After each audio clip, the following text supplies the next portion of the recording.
Thank you. You know, we went in Rome. We're here at Sibos as a banking conference, a lot of banking meetings, so you got to wear the part. And your staff has asked me to point out the socks, Michael, if you would pan down. They do match the tie, they match the concept of Swell. You have your own conference called Swell. Most importantly, the name came from... Swell, really, there's a lot of Ripple water metaphors in what we do. You know, our core product is called X Current. The next product we launched is called X Rapid. So Swell is kind of building on the kind of water theme of what Ripple is doing and kind of spreading the ripples around everything we're doing. That effect, right? That effect, constantly exactly. goes. I mean, ultimately, as you know, Ripple is really focused on how do we enable an internet of value? How do we make value move the way information moves today? And that's our big kind of multi-year, 10-year view of how the world will evolve. And it's really how do we dial that back and to make it tactical and real today and tomorrow. And I think if you want to enable an internet of value, you've got to connect the repositories of value. Right. And the repositories of value, as big as the Bitcoin value proposition is today, the banks own trillions and trillions and trillions of dollars of assets. So if we want to enable an internet of value, we've got to connect the banks and payment service providers and MSBs. And we're excited to have made a bunch of progress on that. So how are you feeling with the conference so far? This is the inaugural event for this. We'll talk about the timing and some other things that are happening in Toronto, but overall, how do you think the conference has gone after your first day? Look, I'm thrilled, and I will admit, there's a certain nervousness when you have your inaugural event. Things running smoothly, are people going to show up? Yesterday we had kind of our lead keynote with Ben Bernanke interviewed by Gene Sperling. I was going to come there, by the way. So if you're going to have your first event, Ben Bernanke, nice. You got Sir, you got Sir Tim Berners-Lee coming up. You've got Don Tascott. You have Stefan Thomas and Vitalik this afternoon. That should be great. Yeah, when you look at the speaker list and the buzz that we've heard maybe at a different conference that's going on, which we will talk about, well done. Right? Thank you. That's the way to do a conference. So as for the inaugural event, I'm thrilled. I think there's always things you'll learn and we can do better, but to some degree we were trying to be the unconference relative to the Sibos. I think we did try to be complementary with some of what they're doing, but Ripple has been fortunate. We've got a lot of customers, and we heard last year our customers, they want to hear more from us, and we felt like the best way to do that is to set up shop here, and it's been great so far. It's been very busy. Packed house for Bernanke and a bunch of the sessions yesterday. And I expect the same today. Yeah, it's interesting. I've been around Ripple forever and a day, right? Back when Chris Larson was there, and one thing I appreciate about Chris is he constantly learned how to refine the message, right? In the space you're in, educating bankers, corporates across the piece, that's a huge part of this, right? Sure. This isn't a simple, this is not a simple topic, right? So that idea, what you talked about building this conference out makes sense because education and that component of it is massive. Yeah, I think one of the things that has served Ripple incredibly well is I think in contrast to some in the community that are kind of taking a very horizontal view, we're talking about literally over 100 use cases. We've been very specific about one. Right. Payments, particularly cross-border payments, and let's go deep in really understanding that product set, that need, that customer, how you sell into that customer. And so I think, as I look at where we are today relative to a year ago, I think that focus and really understanding that segment and that customer and being able to go deep and really solving that problem has served us incredibly well. And we'll remain focused on payments. It's obviously a massive industry. The problems we're solving can be measured in the trillions of dollars. That isn't to say that I don't think there's other great blockchain use cases, and eventually maybe Ripple will address some others. But today, I kind of view it as the earliest days of Amazon, where Amazon said, hey, we're a bookseller. I mean, the first name of Amazon was not Amazon, it was Amazon Books.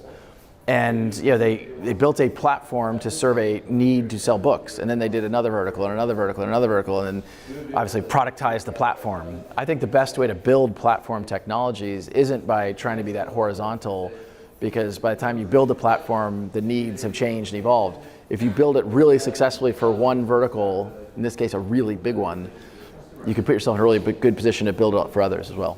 So I wanted to be a psychiatrist when I was young, so I always look for key comments that was made. So you said something that was interesting if you look back over the past year. So you've been CEO since January. Yep. You've been with Ripple though since 2015, right? You're president and COO. So personally, I think when you look at a company, you look to the CEO, and they really help establish the culture and focus of what they're doing. So if you look back over the past year, from January to now, and we're surrounded at a very cool conference, how would you kind of summarize your stamp on the company and your tenure as CEO? Well, so you're right. I've been in the company 2.5 years, and Chris and I really, Chris Larson, the founder and previous CEO, and a great guy. We really a great guy. Love Chris. We've had a great partnership, and we're very complementary in many ways. And so, he remains very involved in the company as chairman, and I talk to him almost every day.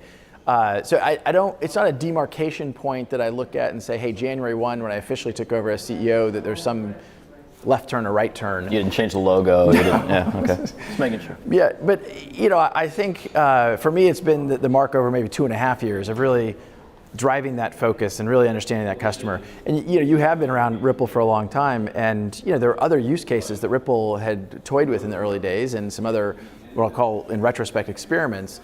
I think really over the last 2.5 years we've gotten increasingly focused and gone deep around this segment. And again, I think that's served us really well. The only thing that's I think materially changed during the course of 2017 is, I do agree with you that personalities of the leadership impact the culture of an organization. I like to be aggressive, and I think even what you're seeing here with Swell is, look, I think Ripple's an incredibly good place, and we've been incredibly fortunate. Part of that's skill, part of that's luck, but it is to press our advantage. And I think we want to continue to be aggressive in the ecosystem, continue to invest in the ecosystem. I think we have some things we're teed up for Q4 that I'm really excited about to continue to invest in the overall ecosystem. And when I say that, by the way, I'm not even just talking about the XRP ecosystem. I will also be a little long-winded here just to say I think all boats will rise in the blockchain world. Like I'm rooting, I'm long Bitcoin. I want the whole ecosystem to do well, and I think that will serve Ripple well. When I see things in the ecosystem that I think are bad for the ecosystem, I think that's bad for Ripple, and so yeah, I'm going to speak out against that.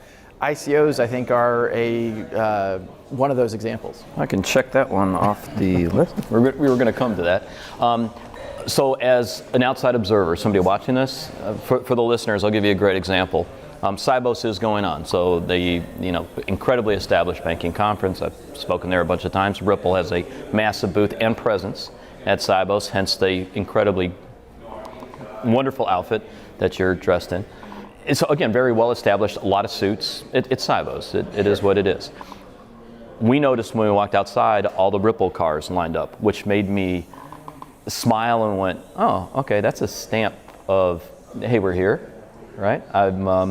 I like that, by the way. I like seeing that, But again, you are part of that conference too. You have a stamp there and have been.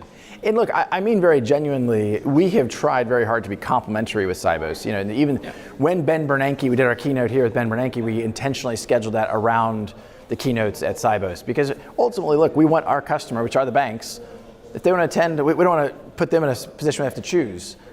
There's a lot of great stuff going on here in Toronto. I've been over to Sibos a bunch.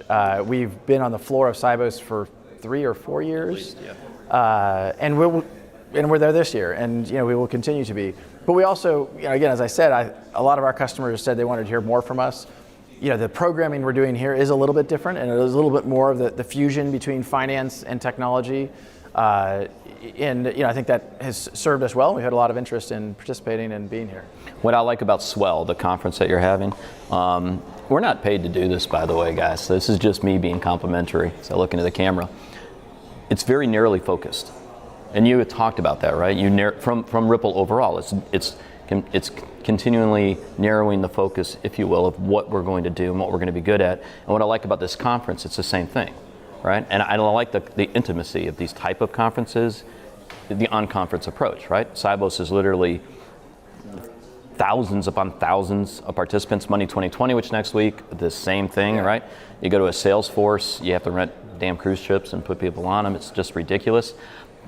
I'm a huge fan of these type of conferences where you get Ben Bernanke and he talks, you literally have a chance to walk up and talk to him. Yeah. We definitely wanted to keep it small. I don't mind sharing with you. We had a couple thousand people that wanted to be at Swell that we turned away. Right. And that isn't because we don't want more people engaged with Ripple. It's because we wanted to make sure we had the highest quality audience on stage and in the audience. people that really are influencers and customers and can affect the vision we have around the Internet of Value. So you're really doing this well, by the way. This is fantastic. It's like you read my notes. So let's talk about that. You have one of my favorite lines, blockchain tourists. I love that. I love that comment. Yeah. What do you mean by blockchain tourists? You know, I have seen, having been doing this for almost 3 years now, there's a lot of companies that come along and they're just kicking the tires. That, which is okay. It's okay. Yeah, I don't. I mean, I was quoted saying that. I did say it, and I'll say it again. But it's not intended to be as derogatory, maybe, as it came across. Which is, look, I think people should experiment around blockchain. The demarcation I'm really trying to make is Ripple has had the good fortune of having real customers touching production systems, moving real value, not sandboxes, experiments. Right. And tests. Not theory. Yeah, this isn't a white paper, right? And to take the most extreme example, and there are some that. Yeah, we can go. So to me, blockchain tourists are people who, look, they're really interested in the space. They're learning about the space. They're kicking the tires. The good news for Ripple is we have a lot of demand that aren't blockchain tourists. Right. They are, seasoned travel veterans that know what they're trying to solve, and they're trying to solve a real problem. And we want to spend our time with that segment because, although we've grown our headcount a lot this year, we continue to have more demand than really we can handle quickly. Right. Which is a good problem, by the way. It's a good problem, but it's still a problem. Yeah, it is, and it's one you have to address and know. And I want to touch on that a little bit because your background to me was very interesting. You came from Hightail. You were the CEO at Hightail. This isn't your first rodeo, if you will. You were at Yahoo. You've been at AOL. So you've been around tech in different formats, and so you can bring that type of leadership and that background to Ripple, which is another thing that I like so much. But Hightail's not exactly a blockchain. No, not at all. Company. It's funny, the kind of serendipity of how I ended up here. I would have described myself as a crypto enthusiast.